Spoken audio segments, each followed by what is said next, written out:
జై శ్రీరామ్. సుందరకాండ 4వ భాగానికి కొనసాగింపుగా అంతటా మరో రాక్షసి జోక్యం చేసుకుంటూ, కుమ్ములాటలంటే నాకు అసహ్యం.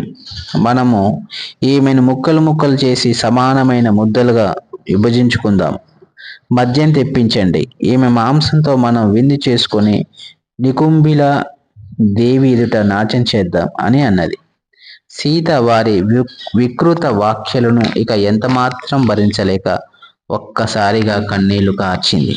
భయంతో విపరీతంగా వణికిపోతూ ఓ రామా, ఓ లక్ష్మణ అంటూ బిగ్గరగా అరిచింది. నన్ను కాపాడడం కోసం రాముడు ఇటు రాడేమి? బహుశా నేను ఎక్కడ ఉన్నది ఆయనకు తెలిసి ఉండదు.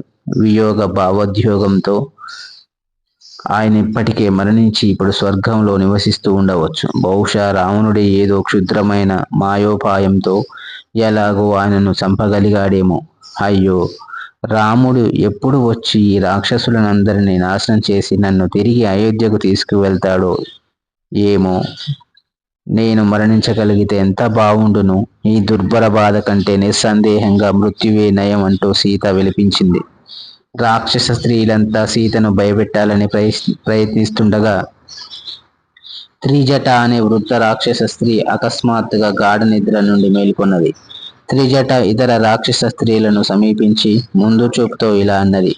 నిర్భాగ్యులారా, సీతను ఇలా హింసించడానికి మీరెలా సాహసిస్తున్నారు? మీరెన్నటికీ ఆమెను తినలేరు.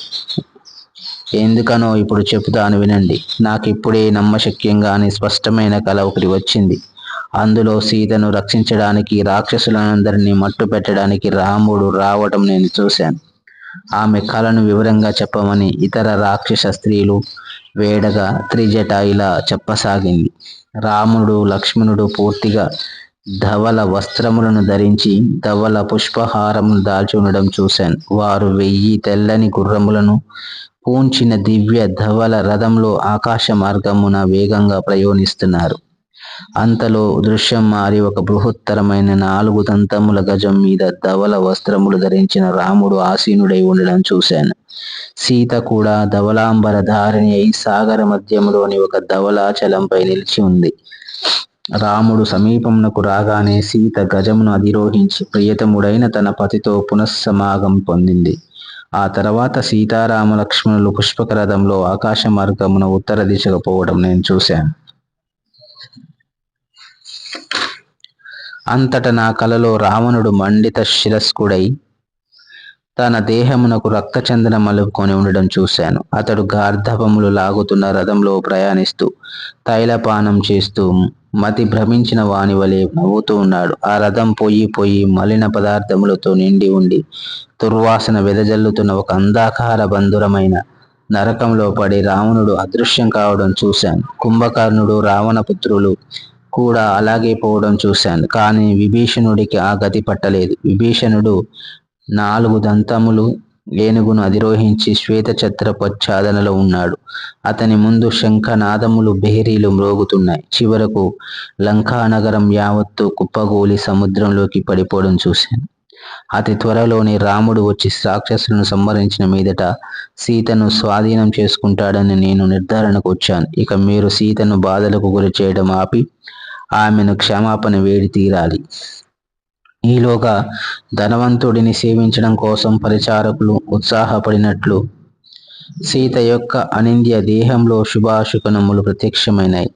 పద్మదళం వంటి ఆమె ఎడమ కన్ను అదరసాగింది. ఆమె ఎడమ భుజం కూడా నెమ్మదిగా కంపించినది. రాముడే వచ్చి తన ఎదుట నిలిచినట్లు సీత యొక్క సుందరమైన ఎడమ తొడ కూడా ప్రకంపించింది. ఇదంతా గమనించిన త్రిజట సీతకు త్వరలోనే ఏదో శుభవార్త అందనుందని ఈ శుభ చిహ్నములను బట్టి అర్థం చేసుకోగలను అని ప్రకటించినది. ఈ మాటలు విన్న సీత ఉప్పొంగిపోయి, నీవు వర్ణించినదంతా నిజంగా జరిగితే అప్పుడు నా భర్త యొక్క ఆగ్రహం నుండి తప్పకుండా నీకు పూర్తి రక్షణ ఏర్పాటు చేయిస్తాను అని అన్నది. అయితే తన చుట్టూ ఉన్న రాక్షస స్త్రీలను చూడగానే ఆమె తిరిగి తన నిరాశపూరిత భావోద్వేగమునకు లోనైనది. రాముడు వచ్చి నన్ను రక్షించేలోగా రావణుడు నన్ను చంపివేస్తేనో ఈ దయనీయ పరిస్థితిలో వ్యధను భరించలేకున్నాను అనుకున్నది. తన జీవితమును అంతం చేసుకోదలిచి సీత తన శిరోజములను బంధించి ఉన్న త్రాటిని విప్పి తన కంఠమునకు గట్టిగా బిగించి ముడివేసినది. దాని రెండవ కన్నును ఒక అశోక వృక్ష శాఖకు కట్టివేయసాగింది. అయితే సరిగా అదే సమయంలో సీతకు మరలా అనేక శుభ సంకేతములు గోచరించడం చేత ఆమె వైఖరిలో ఆశాభావం ప్రకాశించినది. అంతసేపు హనుమంతుడు నక్కి ఉండి సీత మాటలను, రాక్షస స్త్రీల మాటలను వింటూ ఉన్నాడు. పరిస్థితి గురించి తలపోయసాగాడు. సీత యొక్క ప్రజ్ఞ ఆమె దుఃఖాతిశయం కారణంగా ఆచ్ఛాదితమైనందున నేను వెళ్ళి ఆమెను అనునయించాలి. రాముని వద్దకు తిరిగి వెళ్ళేలోగా ఏదో ఒక విధంగా నేను ఆమె భయాలను పారద్రోలి ఆమెకు ఆశాభావమును కలిగించాలి. నిజానికి నిస్పృహ వలన ఏ సమయంలోనైనా ఆమె జీవితంను త్యజించడానికి నిర్ణయించుకోవచ్చు. అయినప్పటికీ ఈ రాక్షస స్త్రీల నడుమ ఆమెతో నేను సంభాషించడం ఎలా అయినా సరే ఏదో ఒక విధంగా నేను ఆ పని చేయాల్సిందే. సీత నుండి ఏదైనా సందేశం తెచ్చావా అని రాముడు అడగడం సత్యం. అలాంటిదేమీ లేదని నేను బదులిస్తే తన క్రోధంతో నన్ను కాల్చి భస్మం చేయాలని ఆయన నిర్ణయించవచ్చు. అందువలన సీతను, రాముడిని ఇద్దరిని కూడా పరస్పర సమాచారంతో సాంత్వనపరచవలసిన అవసరం ఉన్నది. కావలి వారు అశ్రద్ధగా ఉన్న అదను చూసి నేను వెళ్ళి సీతను కలుసుకుంటాను. నేను ఆమెతో సంస్కృత భాషలో మాట్లాడితే ఆమెకు నా మాటల మీద గురి ఏర్పడడం తథ్యం. కానీ నేను ఒక బ్రాహ్మణుని వలె మాట్లాడితే నన్ను భిక్షుక వేషంలో ఉన్న రావణునిగా ఆమె భావించవచ్చు. నేను అయోధ్య మాండలికంలో ఆమెను సంబోధిస్తే ఆమె బహుశా నన్ను విశ్వసించవచ్చు. అయితే ఒక వానరం మనిషి వలె ప్రసంగించడం విని ఆమెకు నేను రావణుడినే తోచవచ్చు. రావణుడు తాను కోరిన ఏ రూపమునైనా ధరించగలవాడు కావడంతో ఇది చాలా జటిలంగానే ఉన్నది. ఆమె కేకలు పెట్టిందంటే ఆ కేకలు కావలి వాళ్ళను అప్రమత్తం చేస్తాయి. కనుక నేను చాలా జాగ్రత్తగా వ్యవహరించాలి. కావలి వాళ్ళు నన్ను చూశారంటే నా మహాకాయం కారణంగా వారు కూడా భీతి చెందుతారు. అందువలన వారు రావణుని సైనికులను సహాయమునకు పిలుస్తారు.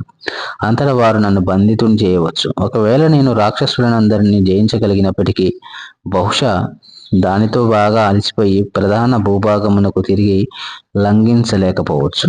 ఎంత పరిపూర్ణంగా యోచన చేసిన పథకములనైనా మందబుద్ధి అయిన దూత నిష్ఫలం చేయగలడు గనక సీతను ఎలా సమీపిస్తే మంచిదో నేను చాలా జాగ్రత్తగా ఆలోచించాలి.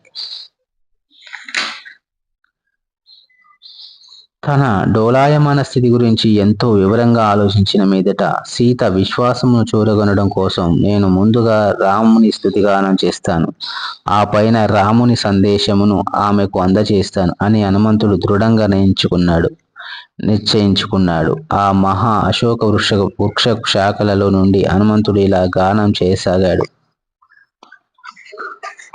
ఇక్ష్వాకు కుల సంజాతుడు, ధర్మాత్ముడు, మహావీరుడు, దశరథుడనే ఒక మహారాజు అయోధ్యను పాలించుచు ఉండెను. అతడు పొందెను నలుగురు పుత్రులను, వారిలో శ్రీ విష్ణువు అవతారమై అనంత మహిమోపేతుడైన శ్రీరాముడంటే మక్కువ రాజుకు. కైకేయికి ఇచ్చిన వరములతో రాముని కానల సంపంబదలచెను. తండ్రి మాటను నిలబెట్టుటకై సీతా లక్ష్మణులతో రాముడేగెను. ఋషులను భయపెట్టుచున్న రాక్షసుల వధించెను రాముడు. హరిణమైన మారీచుని సాయంతో సీతను అపహరించెను రావణుడు. అంతట సీతకై అన్వేషించుచు రాముడు సుగ్రీవునితో మైత్రి నెరపేను. దక్షిణమున సీతను గాలించుటకై నను హనుమంతుని అతడు పంపెను.